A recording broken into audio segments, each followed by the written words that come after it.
Good morning. I'm a little bit late. Got people sending messages.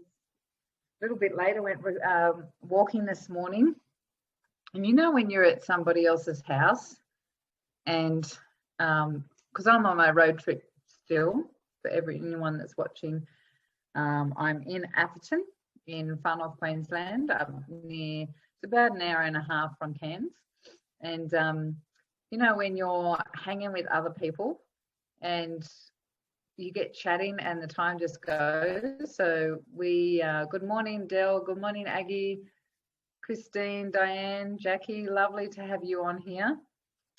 Let me just put up the chat so I can see everyone. Yeah, so I'm in Atherton, and we went for a walk this morning and got chatting, and next thing we're looking at cars at the second-hand, or you know, the new and used, because I'm looking at getting a new car. So anyway, we came home. I'm like, what time is it? Oh my gosh. So I'm a little bit late this morning. However, how is everyone this morning? Hope everyone's going wonderfully. Today we're going to be talking about spiritual bypassing. I'd love for you to put in the chat what you think that is. And if you know anyone, or you've experienced it yourself, or you know that it's been something that you've played, you know, you've done yourself. What is it? What is spiritual bypassing? Good morning, Lisa. Lovely to have you on here. I know where you are, recognize the room.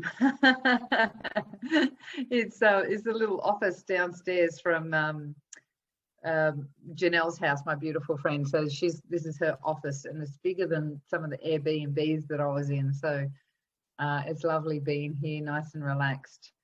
So spiritual bypassing, what are your thoughts on it? What do you think spiritual bypassing is? Because spiritual bypassing is something that not necessarily, you know, maybe I'm not noticing it as much in society because it's not something that happens in my circles, though it used to.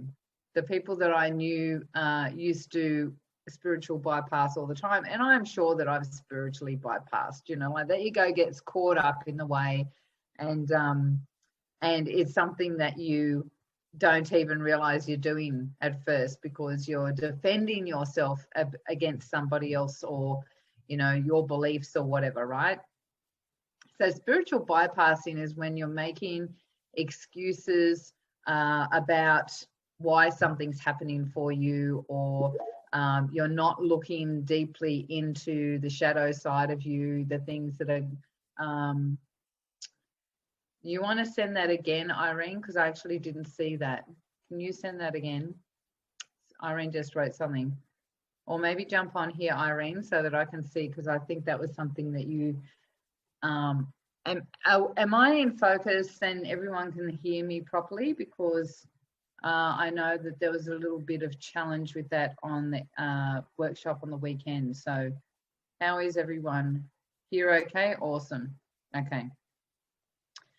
Awesome. Okay, so spiritual bypassing is when you're defending yourself against something, or you're making excuses about the way you're behaving, or the way you're acting, or the way something's happening in your life because of a certain incident, or you know, saying that you're above that, you know, like you're on a higher plane. So, you know, you make judgments of others or make assessments around who other people are because you've got this higher vibration, or all of this stuff that comes up, right? And so it used to happen a lot when I was, I'd say about 10 years ago, you know, people would make excuses about, well, you know, or go into this place of, oh, my higher self or my guides are telling me not to do that. Instead of feeling comfortable saying, I don't feel that that's correct for me, or I'm gonna just sit on that for a while and process that, making this, you know, indirect way of, this is the way it is for me because because my guides think that I shouldn't do it that way, or I, like actually, palming it off to another part of yourself, or, like an external source, which is, having a guide telling you what to do is an external source to yourself. It's still, in my opinion, disempowering, because you're not taking ownership of your decisions, right? Allowing another source outside of yourself to make the decisions for you in your life, your creation. And so, one of the things that I say on a regular basis is everything always works out for me. Now, that was just used this morning, funnily enough. I pre-organized these events, these topics, and this morning that was used because my gut's telling me not to do this, right? Not through me, it was someone else. And then when I said, I hope it works out well for you, they said, oh, it always does. Well, I know sometimes things happen, and if you're not aware of processing it and looking at why it happened, or, like stuff happens in life. We have car accidents, blah, blah, blah. We, like things go on that can look like they're outside of our control. And so it depends on where you're at as to how you are going to process that. Are you making an excuse about something because it's easier to make the excuse than to step up or to look at an old story? Because that's what spiritual bypassing is. I'd much rather go back into sabotaging beliefs or limiting beliefs, or an excuse to make me feel safe so I don't have to step out of that comfort zone that I've created, and look at why I have this pattern going on over and over and over again. I've got this same thing happening, and I'm not doing anything different to shift it, and making excuses around why that's happening. Again, I'm going to use my brain tumor thing, right? I say all the time, everything always works out for me. Well, in that equation, who would think to have a friggin' brain tumor as a way of sorting out life, right? So I have a brain tumor. I did not actually have an issue with having it. I had a moment when I had to go into Friday. On the Friday, I went into emergency, and I was concerned about not being able to understand their terminology, what they were going to say to me, whether I feeling into how that was going to be for me. Good morning, beautiful Nicolette. How I was going to process it. I knew that they were going to talk language that I wouldn't understand, and I wouldn't know what questions to ask. And so I was aware of that in my body. And so I rang up, the hotline. I rang up a friend. And so she was on the phone. She was in Brisbane, the gorgeous Jen Gallagher. I'll give her the beautiful credit because she was amazing. She's been down that road herself, and also has, I think she was a nurse at one stage. And so I had her on speakerphone so that she could listen and help if I couldn't understand something. And she asked questions that I didn't think of to ask. Then there was another time where they said they needed to do a second MRI, and because there may be a complication. And I had an emotional release. Actually, before that, I must have had 2 or 3 emotional releases of just allowing the energy out of my body, just crying, going, this is going to be big. It's going to be friggin' big, right? And so having to stay in alignment, knowing that there was a big process happening, I was completely aware of looking at what's going on and not putting it, not making any excuses for any of it at any stage. So what? I had a brain tumor. I'm not going to make an excuse or, oh, people like me don't get those things, right? Like, what a load of crap. We're all friggin' human. We're all here for a reason. We're here to release and clear things. So look at what's going on for you. What is it? Can you see any time that you resort back to an old pattern so that it feels comfortable for you?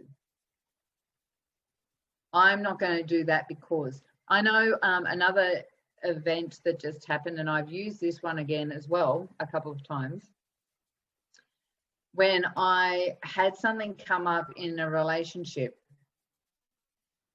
and I was like, okay, I've got this belief, I've got this spiritual belief that people like me should be like this. Spiritual people should be like this, right? So this was playing out. This is the world's view of how spiritual people should be. And then on top of that, I had this feeling of how I wanted to be treated in this relationship, right? Now, if I had a spiritually bypassed, they were in conflict with each other. So if I had a spiritually bypassed, I would have resorted back to the spiritual belief that this is how spiritual people process these things, or this is what they believe in. And I would have ended up in being very unhappy with what was going on in that relationship, because I didn't feel like I was being treated the way I wanted to be treated. And so I had to look. This is how I'm feeling, and this is what I feel as a human I want in my life. And this is an old spiritual worldview of how I should be because I'm a spiritual being, and they're in conflict. Which one is wrong for me as a person? Which one of these is wrong, and which one needs to shift so that there's more harmony in my life and I can move forward with what's going on in this thing? And I discovered that the spiritual, thank you, Irene, the spiritual belief of the worldview of how a woman as a spiritual woman should behave, that was wrong. And I shifted it, changed my opinion of how a woman as a spiritual being should behave, decided this is how I wanted to be treated, and I moved forward. I spoke my truth and shifted what was going on in that relationship, and it changed. The relationship's still happening, but it's changed. It's very different to where it was before. So when you're, can it be seen a type of coping mechanism? Absolutely, absolutely. Very, very true, Aggie. It's a coping mechanism, and because it's been in our reality for so long. My higher self and guides reside within my heart. They are part of me and feed my intuition. I rarely discuss this with anyone. Yeah. Well done, Christine. It is a coping mechanism, because what happens is we get these, it all becomes part of our subconscious now. And so when we get triggered with something, it's an energy rather than like it's a pattern, but it could be a different phase, it could be a different experience, a different scenario, but there's an energy pattern that's happening. We get triggered by it. And if we're not consciously aware of that, which is very often, 95% we're in our subconscious, if we are not aware of that trigger, we will resort back to what helped us stay safe last time. It is a coping mechanism. And so excuses come up that we think are facts. We start looking at I do this because of that. That's still an excuse, right? It's taking ownership of those things and looking at them. So, things like everything always works out for me. So, having something like a brain tumor and not actually taking ownership of it and saying, that that happened because blah, blah, blah, blah, blah. Well, it just happened because it happened, right? Like it just happened. 10 years has been growing in there. So that's the way it is. I'm chemical free. I'm chemical free. I'm very healthy, all of these things, right? The way it happened to flow really well because of all of those other things that I do. And even the doctor I saw and the surgeon I saw in the emergency said, how does something like this happen to someone like you, right? Well, it does. It just happens. And you can use it to experience who you are. You can experience who you are. And are you going to be someone that's empowered and strong and move into this? Or are you going to find yourself powerless and being caught up in those spiritual beliefs, those spiritually bypassing? That's I feel I've got to heal myself because I'm going to reject the doctors because that's not the spiritual journey, right? All of those sort of things are spiritual bypassing. So have a think about that. How do you spiritually bypass? What is it that's stopping you from growing as a physical being having a spiritual experience? We're just about to do a meditation. If you're watching online on Facebook, Irene's going to put the link in so that you can jump over if you'd like to, and you can do not a meditation. I always say meditation, visualization. Because meditation is when you're doing silence, really, but visualization is when you're being guided, right? There's a visual aspect to it. So we're going to do a visualization. So if you're watching online and would like to join in, just jump on the link and you'll be able to do that. How do you ascertain if it's epigenetic? Well, it doesn't really matter. That's a great question, Diane. It doesn't really matter if it's epigenetic or not. It's bringing the awareness to it in the first place. If it's epigenetic, then potentially it's harder to get rid of, or it's a little bit more challenging. And as you know, Diane, coming to someone like me that does recoding can help support and release those things from past lives and other timelines and all that sort of stuff. However,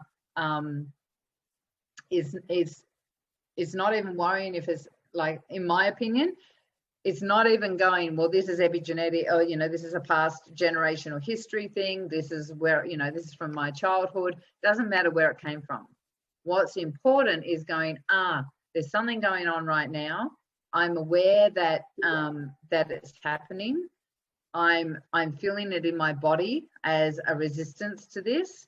And am I going to go down and do the same pattern as I've done before and make an excuse about it and move into fear or doubt and go back into safety by saying no or whatever it is that from the experience? Or am I going to stop for a moment and pause and take this time to go, hey, I'm going through a bit of a process. Let me think about what you've just said, or, or stop in the process yourself and see if you can shift it in the moment.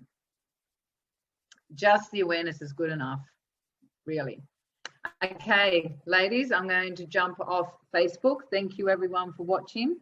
And hopefully this afternoon, or maybe even tomorrow, we'll have an interview with the woman that I'm staying with, Janelle.